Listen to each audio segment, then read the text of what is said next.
Hi, everyone. How are you today? I hope you are doing well. Welcome to You Still Matter, a show about seniors and those who love them. If this is your first time joining us, welcome, welcome, welcome.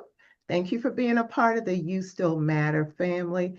Make sure if you hear something that resonates with you, make sure that you give us a thumbs up and you share.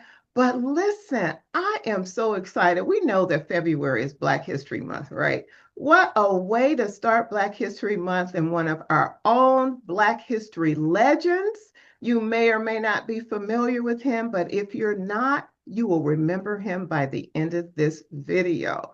His name is Dwight Calhoun. He is an educator. He has been working with youth and adults over 35 years.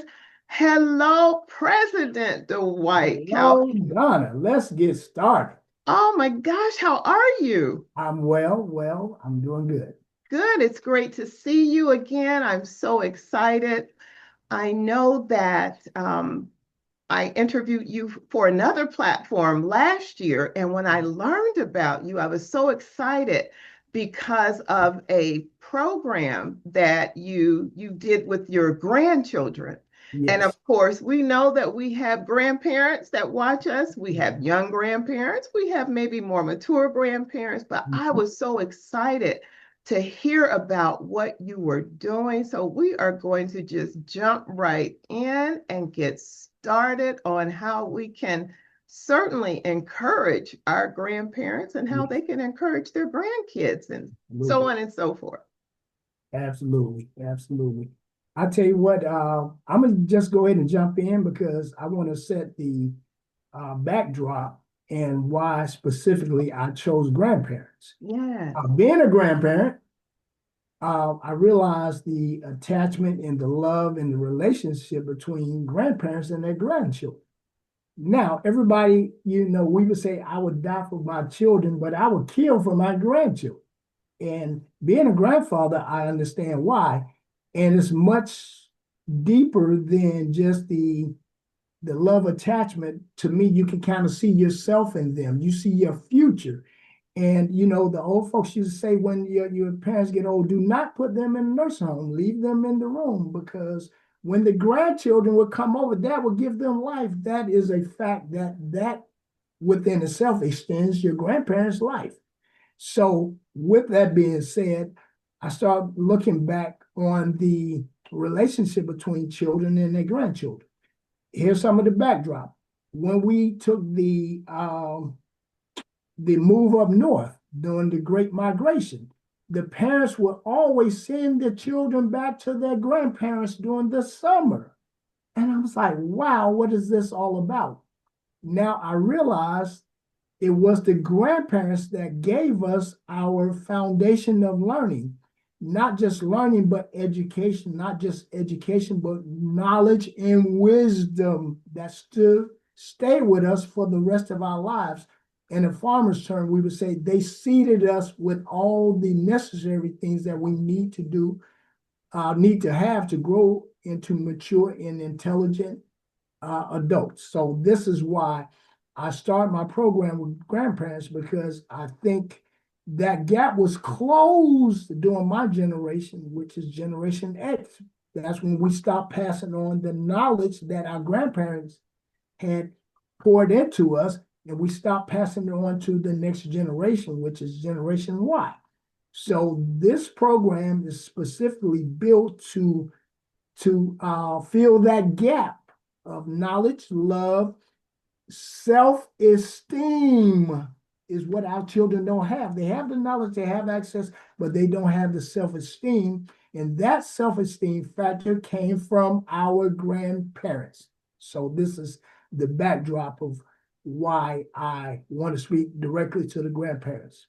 Absolutely. And of course, I know you're going to tell us what this program is. It is so exciting, everyone. Oh my gosh, it is so very exciting when you're talking about educating and really educating from the standpoint of what you were saying about grandparents. I mean, we learn so much from them that are certainly not in books. That's right. But That's right. share with us the name of your program and how it works. It is just so absolutely unique. Okay, now there's two parts of it. I call it ag, which is agriculture, and esteem. So ag is agriculture. We were raised in on the farm. That's number one. The second part of it is esteem. Now, esteem is the acronym for E is for entrepreneurship, T is for science. I mean, S is for science, T is for technology, E is for engineering, A is for arts, M is for mathematics. Now, the reason why I phrased it that way, because the roots of every civilization, society has grown from agriculture, the land. The old folks used to say, God don't make no more land. And so these things that was passed on through the spoken word, it's not be, it would never be taught in class. It would never be taught at your universities, your elementary, your middle school, high school, whatever. But that was the basis of our education. So I deliberately added agriculture because we were seeded with the words from our grandparents, which allowed us to be great entrepreneurs, scientists, technicians, engineers, artists, and mathematicians. So that's the short answer. Mhm. And so very exciting. I want you to just kind of give us an example of one of the programs. I know you have so many that are interlocked, but it's fun learning. And oftentimes the children don't realize, that they are really, really learning. Sometimes in school, traditionally, and a lot of the students, it's it may be challenging sometimes, but it may not be so fun or like I like to call it a life skills because I know there's a lot in school that the children learn now that they're Yeah, not going to be able to utilize it later absolutely. on, right? It's not a life skill. So, Absolutely. what you do and the program you've created is just so amazing because it's something that they can use now and forever. So, you can just select one of them and just tell us about Sure. exactly how Sure. it is, right? Okay, Donna. The base of the program or my curriculum is called agrobets. And agrobets are agricultural alphabets. And here's why I chose that real fast.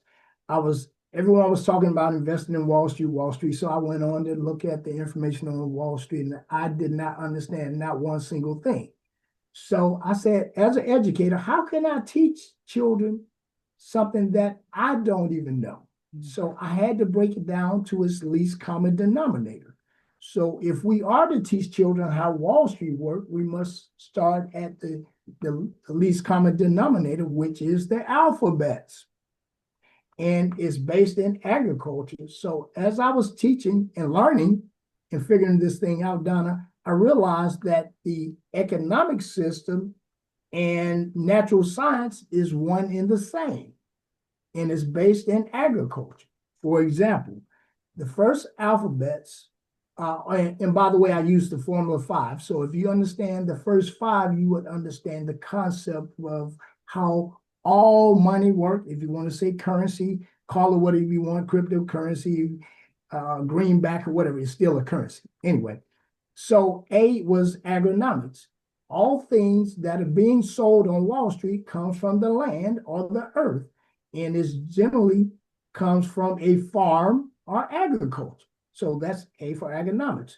Now here's the tie-in. Then you have the bank, and then you have the banks of a river. I was like, wait a minute, there's a correlation between the two. Now the banks, you have Wells Fargo, Wachovia, what have you, and the riverbank, it does the same thing.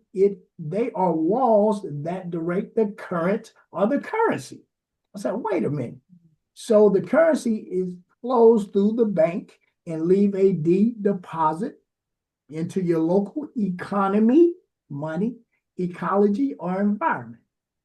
Now, that once you deposit that currency that you took from the bank that grew out of the agriculture of the land, it grows your local economy, ecology, or environment. So now I began to see the tie-in how science and money is one and the same. one is synonymous one to the other. So I got on that flow and I was like, well, I need to complete it to the very end. So I created Agribest to teach children how natural science work and money work simultaneously. So I go from alpha to omega, if you want to say from A to Z. So everything flows in a currency or in a cycle, better yet. So this is part of the ground-based level of the education program. Now, real fast. Now, to reinforce that, I say, wow, how can I reinforce that concept? So I put it in my reading book. I created a board game. I have flashcards, I have deck cards, and I'm creating that app and then I do hands-on activities with it. So I want to make sure that the kids take in the information and we learn through repetition. And I just created different forms of repetition, uh, ways that they can learn the program, whereas it's ingrained into their subconscious mind, like grandpa taught us, the early bird catches worm. I brought you into, they seeded that information in our brain. We will never forget it. And by the way, we live by those very same rules today. So that's how deep it is. I can go a little deeper if you want, but come on with the next question. Amazing, amazing. And again, these are life skills. If These they are are. life skills, Yes. and how you are associating the alphabet, right, to Yes. actual life and what they'll do. Now, I know you also have a part of that. You have an entrepreneur program for the Yes, children, right? So absolutely. talk about that for a minute, because oftentimes we're not conditioned in Right. traditional school not Sure. to become entrepreneurs. Many times we are conditioned to be employees or work for someone else. And so to be able to really make sure that these children are exposed and it's in their mind that, yes, they can have their own business. So talk about that as well. I'm really glad you asked that because this is the base of the curriculum Mhm. uh, is entrepreneurship. And you mentioned they don't teach it in school. They would never teach it in schools because schools are designed for you to be employees. Mhm. So, nevertheless, so with that being said, there is even when we teach entrepreneurship, we never teach it from its base level. Mhm. And by that, I mean you buy and sell products based on the 5 human necessities. That's why these large corporations can always sell you stuff because you physically have to have it. Number one, food. Two, clothing, shelter, transportation, and medicine. So this is the basis of entrepreneurship. You cannot sell a product and understand the sale of products, goods, and services unless you understand the human necessities to have those things. All right, that's number one. Mhm. Number two, there are 5 types of business. Okay, it's not one. Well, I got a business. No, and this is why generally most undereducated communities or minority communities never can catch up because we don't understand there are 5 types of business. For example, the first level is the manufacturer. Somebody has to make it. Number two, somebody has to wholesale. Number three, somebody has to distribute it and deliver it. Number four, somebody has to run the store. Number five, someone has to hire someone who sell it. And this is the secret formula why other communities just fly past us. It's like, well, they've only been here because they understand the secret sauce. And so one of their manufacturer is their cousin, their wholesaler is their brother, the distributor is their sister and nephew, uncle on all 5 levels. So every time one get paid, how many get paid? All 5. And this is why they are able to surpass and zoom past us because we have never been taught the proper concept of entrepreneurship and where it starts. So that's the short end. I can go on and on. If you want more examples, I would be more than happy to give it to you. This is so exciting. And I'm sure a lot of people are certainly thinking, well, I've never heard this before. I'm sure they're thinking, Where is he? How can I, You're- how can I tap in? Where does he have a school or these programs? But Sure. we're going to dive into that as soon as we come back. We're going to take a quick break and we are going to answer some of these questions that I can just hear people I'm that are ready. asking. Okay, because this is so exciting. So we'll be right back in just a second. Okay, we are back. So excited. We've been talking to Dwight Calhoun. Oh my gosh, what a phenomenal educator and creator. Listen, I have to tell you all this before I have him continue speaking. He has performed and educated children and adults alike throughout. Now, listen to this. Listen to this list, okay? Georgia, Alabama, South Carolina, Boston, Massachusetts, Washington, D.C., as well as abroad in Ghana, Uganda, Jamaica, Bahamas, Senegal, South Africa, and Ethiopia. Ethiopia, you can tell I'm excited, with more to come. Oh my goodness, this is absolutely amazing. And of course, like I said, this is Black History Month. This is a Black History legend, guys. If you would, I don't think we mentioned the actual name of your company. Would you tell us the name of your company and Sure. then just give your website Sure. address Sure. as well? Yes, ma'am. Okay. Well, there are two facets of it. The first for preschool to prodigy, that's SIMYAAcademy. And then from prodigy to I call PhD, that's called STEM University International Education. Now you can find a breakdown, a great breakdown on my website, and I'm gonna spell it out, Donna. It's esteem. That's ESTEAM Africa, AFRICA.com. And this will give you a broader perspective of the research that I've done, the feasibility study that I've taken. So I'm just not just throwing something out there because it was a good idea. Based on my travels, and by the way, I want to do a disclaimer. When I was teaching in Uganda, Ethiopia, and those places, I was more so teaching the fitness concept. Uh, so that's my backdrop on, entertaining and teaching in most of the other nations, but Ghana and Uganda specifically. I've been back and forth to Ghana for 5 years. I'm building a school there, and I'm expanding the program to Uganda. So I just want to give that disclaimer. I didn't want to sound like I walk on water. However, so my website, once again, and you can get full details of who, what, why, when, where, what is the outcome, what is the generational value. That's Esteem Africa, ESTEAMAFRICA.com. And just go there. There's other websites that I have, but that's my primary website because you want to show people that you have done the research. It can't just sound good. It has to be what it sounds like. And so I'm a firm Absolutely. believer in that. Absolutely. And of course, I'll have all your information Yes. below. So guys, you'll be able to just kind of click and see the what the program is, as well as the products. He also has Yes. products. He mentioned games. And I'm sure you all are wondering, well, how can we get this? How can we expose our kids to this? Our grandchildren to this, Absolutely. and you will be able to find out. This is just really, really exciting. I'm going to just go back. I'm going to backpedal just for a second. Sure. Uh-huh. Did you say preschool? Yes, absolutely. Pre-K. Wow. Now, and here's why, Donna. I didn't mean to cut you off. And now you got me No, excited now.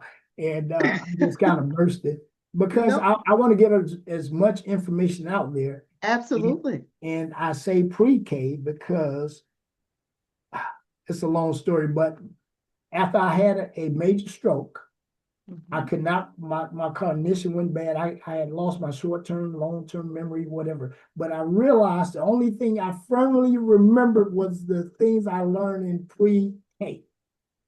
This is why I started pre-K, because this is the rudimentary part of your education. This is your base of education. And this is why I use those 26 alphabets because I learned those in pre-K. I use your eight geometrical shapes. I learned that in pre-K. I use your basic health and wellness concepts. I learned these things about nutrition in pre-K. So I collaborated that, and this is part of my cornerstone, which is actually a board game as well. These are 64 elements that I use that all the rest of the curriculum grows out of. It's kind of deep, but these are samples of the different programs that I have. And this is the cornerstone of my education program. Absolutely amazing, amazing. And you mentioned your stroke. I'm always so interested in the backstory Right. and what a backstory, what a testimony that and a lot of times, we hear what God meant for evil or Right. what Satan meant for evil, God Absolutely. turned it around It for was the good. best thing happened to me in my life. And that is absolutely amazing. Who would know that from a stroke, okay, and recovering from a stroke, that on the other side of that was phenomenal creativity as an Exactly. education for youth and adults, Yeah, really. yeah. So Well, absolutely Donna, amazing. this is one thing I learned about the brain and psychology in the process of me rehabilitating myself.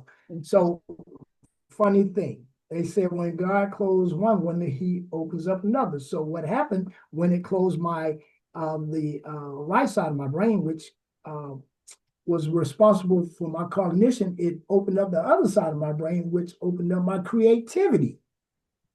Wow. So, as I began to rehabilitate myself, I realized that I came up with these new ideas and these concepts. So I had to implement my cognition back to remember how to play the games and activities that I had created.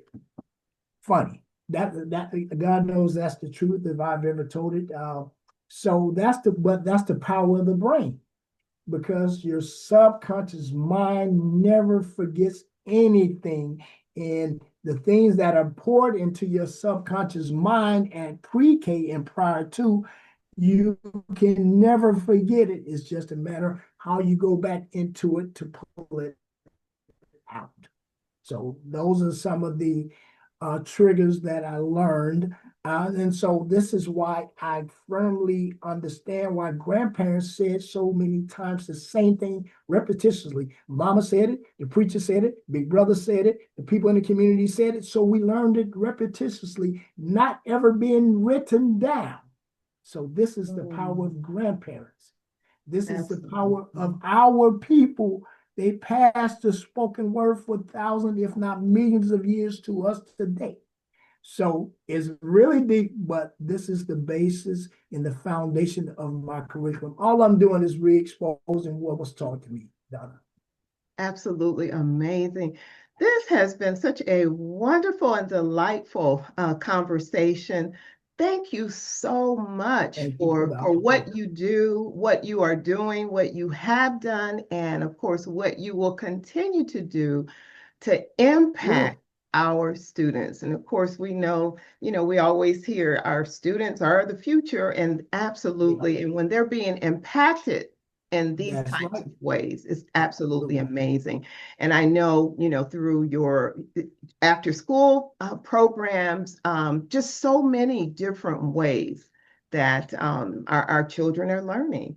And thank you so much for taking the Thank time. you. And Thank you. again, everyone, I am just absolutely thrilled to have him on with us. And I know you guys have learned a lot. I know I certainly have. And of course, I thank you all always for sending messages and comments. And of course, as I do each time that we're on, I always like to share a few of them. There's quite a few. I'm going to share just a few of them today, okay? And then I'll pick up with additional ones. Ed Carol Johnson says, a beautiful testimony when you step out on faith and obey God. God will direct your path. May not understand, may go through mighty challenges, Don't take your eyes off Jesus. He will bring you out with peace, love, and joy. Trust him with all your heart. Watch him take care of you. Here's one. It said, this comes from It's Your Girl, Aretha. Wow, I'm so proud of you. Congratulations. There is another one. It says, this is amazing, so encouraging. I am proud of you and your diligence. To God be the glory. Congratulations. Here is another one that says, Darnella, this is not just an amazing testimony, it's a testament to your obedience to our Father God, your willingness to not just listen, but to move when I am prompted with when I am, we know who I am, has prompted you to move and Amen. sitting in stillness to actually hear his voice. May be biased, but I can say without a doubt, your kind and gentle spirit is contagious. And for that reason and many more, you are favored by God. Praying he continues to bless you on your journey of life and on your endeavors. And this is regarding when Darnella, our show previously, she was on and she was talking about how God prompted her to move to Georgia Yes, from Lord. Michigan. That's right. And so I will certainly be sharing some additional ones coming up on some of the additional episodes. Again, thank you so much, Dwight, for Thank you. joining us. It's been Thank a you. pleasure. And guys, thank you so much for tuning in. Remember, no matter who you are, no matter how you're feeling or what's even going on in your life, always remember that you still matter. All right, so I'll see you soon. Take care. God bless, and bye for now.